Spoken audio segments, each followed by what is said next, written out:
I'm Liz Faublas, and this is Currents, our top story on this Ash Wednesday, the Pope's first public appearance since Benedict announced his resignation from the papacy. The Holy Father at the Vatican to conduct his weekly general audience. The Pope seemed at ease, even serene, but the drama as he made his way to the stage of Paul VI Hall was real.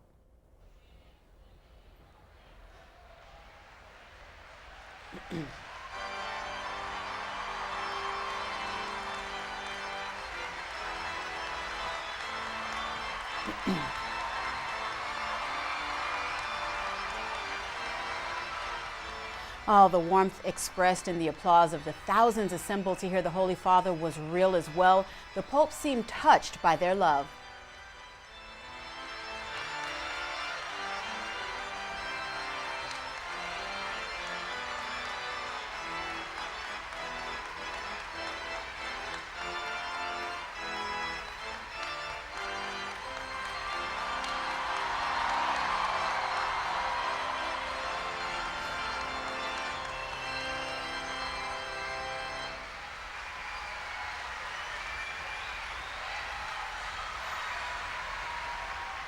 The focus of the Pope's audience was Ash Wednesday, but first he wanted to address his resignation. The people, on the other hand, wanted to communicate their affection. Cari fratelli e sorelle, come sapete ho deciso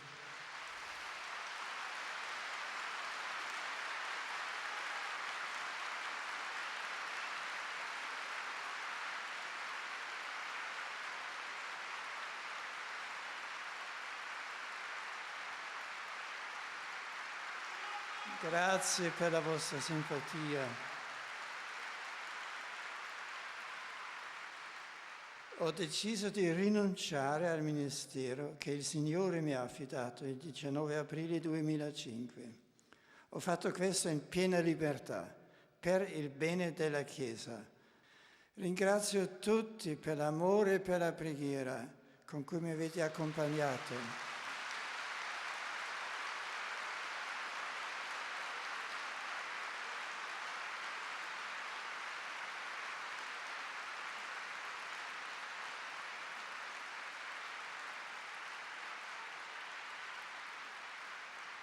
Grazie. Ho sentito quasi fisicamente in questi giorni per me non facili la forza della preghiera che l'amore della Chiesa, la preghiera vostra mi porta. Continuate a pregare per me, per la Chiesa, per il futuro Papa. Il Signore ci guiderà.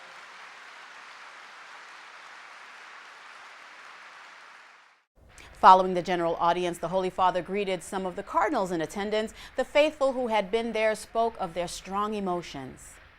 Today I feel that I need to support more the church with what I'm doing with my ordinary life by praying more for the Holy Father and to support the church doing my work well and trying to offer it. So it's a moment so special because I didn't know there was going to be this when I came, and when I knew, it was like, whoa, because it's a kind of historical moment.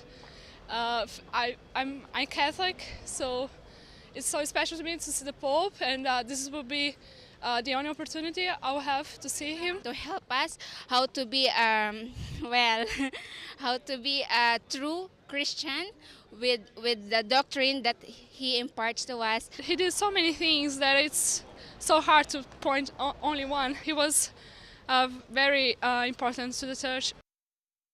After his audience, the Pope celebrated Ash Wednesday Mass. Now, the liturgy was moved to St. Peter's Basilica to accommodate the large crowds. The Holy Father walked into the church and did not use the motorized platform that has been provided previously, and then he celebrated Mass.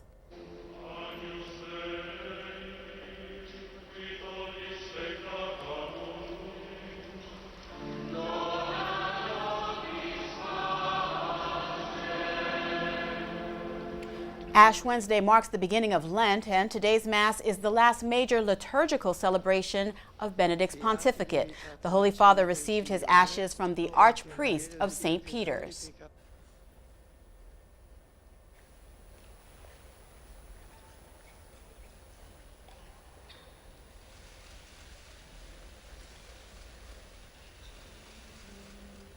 The Pope himself then distributed ashes to many of the clergy in the Basilica.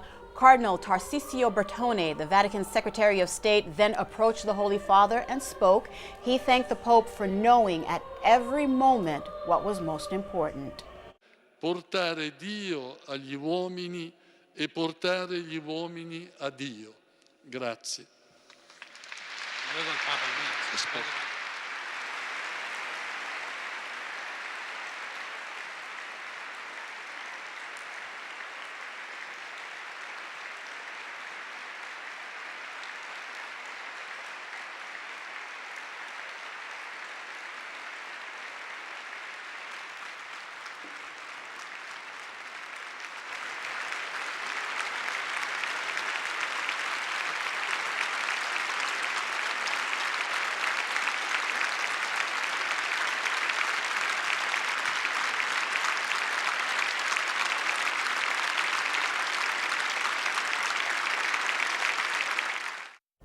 This Ash Wednesday is like no other that we have seen in our lifetimes. With the emotion of the Pope's departure, the Universal Church, however, endures. And in our Diocese of Brooklyn and Queens, our leader, Bishop Nicholas DiMarcio, was at the Cathedral of St. James in downtown Brooklyn to lead the faithful into the season of Lent. This year of faith, as we celebrate this Ash Wednesday, gives us an opportunity to meditate on the relationship between faith and charity. Today we're here for Ash Wednesday at the Cathedral. It's the day, obviously, that we pose ashes, that we remember our Lenten beginning and put ourselves in a mode to understand the program of Lent that comes to us in the Gospel, that we are to give alms, that we are to pray, and that we are to fast. I think it's a venerable tradition. I think people do connect their being a Catholic with the imposition of ashes from their childhood, and I think that there is, I would hope, I pray, something special about this reception of ashes, that they will want to journey this Lent in the ways of prayer, fasting, and almsgiving. We need to convince ourselves that we are loved by God. Because we are all sinners in one way or another, we sometimes feel we're not loved by God, because we have failed to love Him. We are loved by God. It's a real task for Lent, because when we're loved by God, then we are always ready and willing to love others. Let's let ourselves realize that we are loved by God, dispel the feelings that we're unloved, and then we're able to love others better. We saw in the resignation of Pope Benedict XVI a great act of humility, recognizing that he could no longer carry on his responsibilities. He gave up his position of some who would consider it one of power to serve in a way that would allow someone else to serve. The Holy Father has given us a great example in terms of humility by resigning because of his age. He has shown us the way of humility, and I think that that's a wonderful virtue to cultivate during the season of Lent. I think I'm really trying to focus this season on prayer and finding that quiet space for prayer that's intentional. I think we can oftentimes in our lives pray in little moments during the day, but trying to make time that's specifically set aside for God. Yeah, I try to give something up. Doesn't usually work, but I try. I'm going to try to pray more. That's one of the things that I feel like I'm lacking, is praying more. It's a very good blessing. It's a new beginning for me, so that's the way I feel.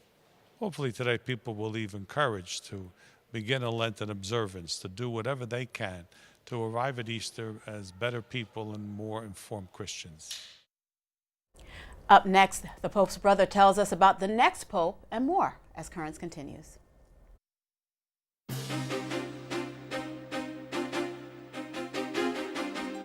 Welcome back. Pope Benedict's decision to resign was made nearly a year ago, last March, after the Holy Father's journey to Cuba and Mexico. So says Greg Burke, the Vatican's media advisor.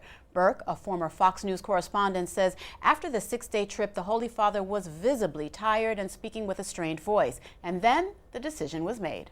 I think obviously he's the Pope. He has the grace which comes with being the Pope. If he made the decision in the presence of God, it surprised me, but it didn't shock me. He says he's obviously calm exteriorly and very serene, but more importantly, he's obviously very serene with his conscience too before God. If it is God's will, Cardinal Peter Turkson says he's ready to be the next pope. Several sources describe him as a frontrunner to succeed Benedict. He's 64 years old, from Ghana, and now assigned to the Vatican. The cardinal is telling reporters, quote, "If I was elected pope, it would signal a lot of change." Pope Benedict's brother, meantime, doesn't think that change is going to happen this time. Just one of the observations offered by Monsignor Georg Ratzinger when he talked with reporters in his hometown in Germany. Regensburg was for many years the home of Pope Benedict XVI. Today it's the home of his elder brother, Georg Ratzinger. Monsignor Ratzinger says he would have liked to have seen his brother stay on longer as Pope had he the energy to do so. Nevertheless, he says he is content and understands his decision to step down as leader of the Roman Catholic Church. No, I'm realistic. I can see that the advancement of life brings changes, and it goes along these lines. I would say that I would have been happy had he been able to continue, but I take this realistically and soberly, that is for the best. When you spoke to your brother yesterday, how did he sound to you? Did he sound relieved?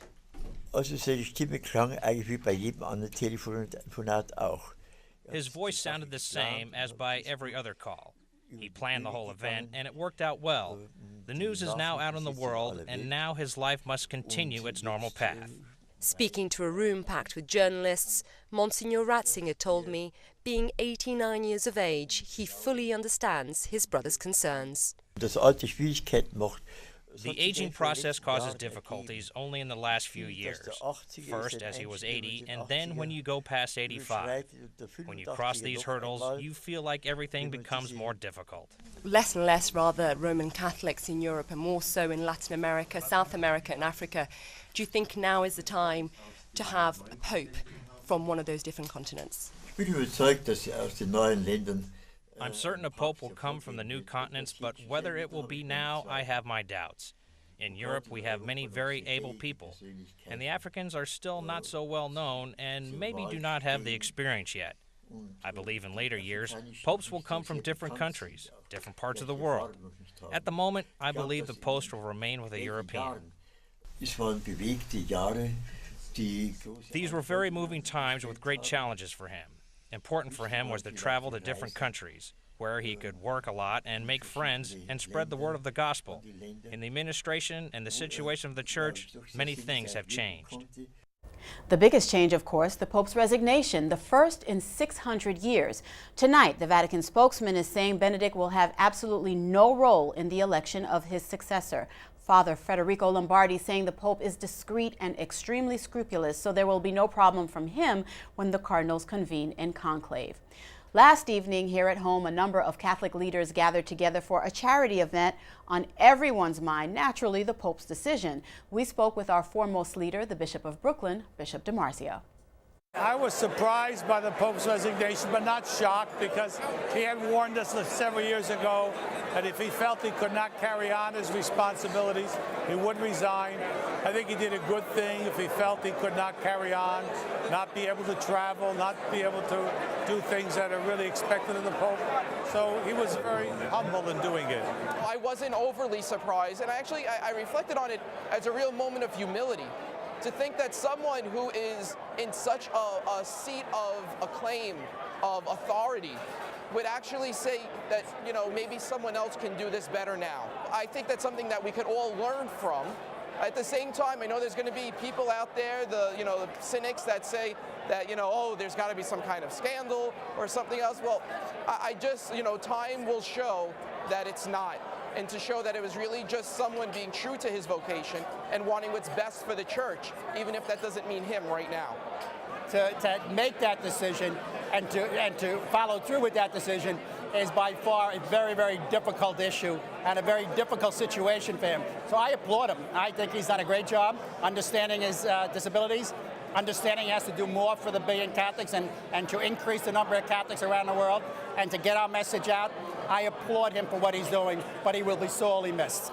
I think that's a very noble thing for him to do. Gives an opportunity for another younger person to come in, and I think the Catholic Church needs that now.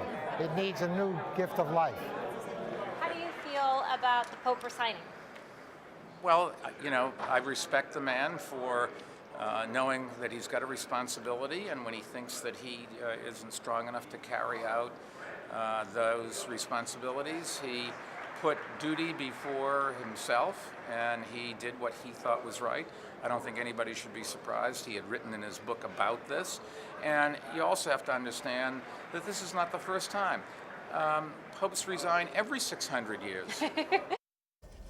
A bit of good news at the Vatican tonight. After more than 6 weeks with no electronic banking or credit cards, a deal has been reached with a Swiss company to process the Vatican's transactions. The Central Bank of Italy had cut off the church over concerns about money laundering. Being forced to cash only cost the Vatican about $40,000 a day since New Year's Day. Now we turn to the State of the Union. Last night, President Obama climbed Capitol Hill to report to the nation. As is traditional, the speech contained a laundry list of plans, plus an impassioned plea for reform.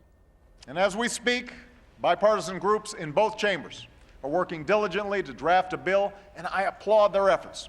So let's get this done.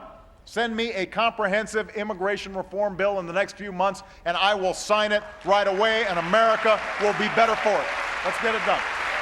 And as is traditional, the Republicans responded. Senator Marco Rubio of Florida complaining intensely in both English and Spanish about the president's plans. They're immigrants who came here because they were stuck in poverty in the countries where the government dominated the economy. The tax increases and the deficit spending you propose will hurt middle-class families. It will cost them their raises. It will cost them their benefits. It may even cost some of them their jobs. And it will hurt seniors because it does nothing to save Medicare and Social Security. So, Mr. President, I don't oppose your plans because I want to protect the rich. I oppose your plans because I want to protect my neighbors. Missing from either side, any mention of religious freedom, now imperiled by the president's order to enforce an abortion drug mandate against the Catholic Church and all those who believe it is wrong. Earlier today, I spoke with Manny Garcia Tuñón. He's the chief spokesman of the Catholic Association of Latino Leaders. I wanted to know his reaction to the religious liberty omission, but first, I asked if he thought having Marco Rubio take to the air helped Republicans gain any ground with Latinos. They definitely recognize the fact that Hispanics continue to be not only the largest minority group in the United States, but they continue to be the fastest growing minority group, and as such, they feel a tremendous need to not only reach out, but to identify themselves with and be identified by Hispanics. So I do think it's part of the solution, yeah. No mention of the HHS mandate by either party last night, despite the fact that our bishops have made it crystal clear that this is an issue of utmost urgency. What are your thoughts on the administration's omission last night? Well, I think I'm surprised as not only as a Hispanic, but as a Hispanic Catholic. I'm extremely surprised that it wasn't addressed. It was hardly mentioned at all last night by either party, and that in itself is a scary thought for me as well, because we understand this to be a matter of religious freedom, period. And that's something that should be taken seriously by everybody. Look, throughout the past year, the church has definitely taken a leadership position on behalf of all Christian faiths and all faith-based organizations with regards to the HHS mandate. And throughout the past, the church has been assured by the administration that we will not have to refer or pay for or negotiate with mandated coverage. We fully expect, as Catholics, me as a Catholic layman and as a member of our church, that the administration fulfill that pledge, okay, and that we can find acceptable solutions to this HHS mandate. There's three concerns that we see, and this is something that Cardinal Dolan expressed in a recent document that he published with regards to the latest HHS mandate proposal. Number one is that the administration is showing a very narrow view of what a religious ministry is, and so that's concerning, because that basically is dictating a false definition on on the church's role in terms of evangelization and what a religious ministry is or isn't. That's number one. That's one concern. Another concern that Cardinal Dolan mentioned is the fact that the mandate compels church ministries to fund and facilitate services such as contraception, abortion-inducing drugs, and sterilization, which obviously violate our Catholic teaching. Now, there's gaps in the proposal with regards to funding, and our concern is that that Catholics and Catholic businesses would be compelled to fund that. And the final thing is, of course, the disregard of the conscious rights for profit business owners.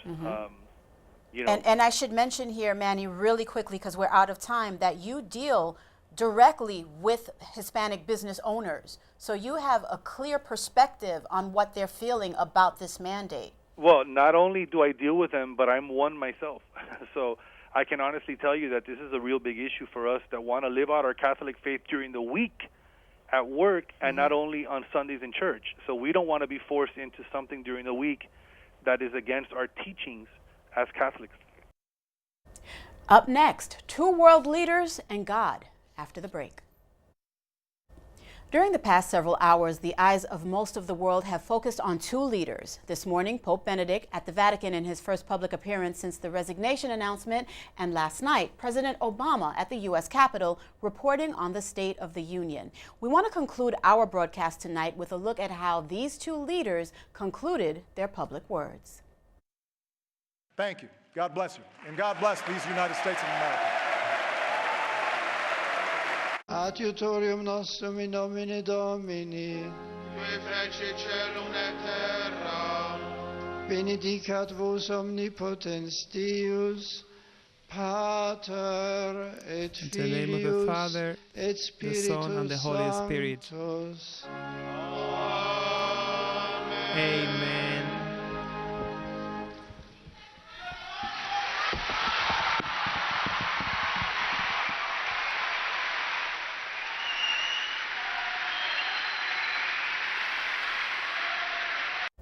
And thank you for joining us tonight. We leave you with more scenes of the Pope's Ash Wednesday. Stay with us for the latest breaking news on the papacy. For all of us here at Currents, I'm Liz Faultless. Have a good night.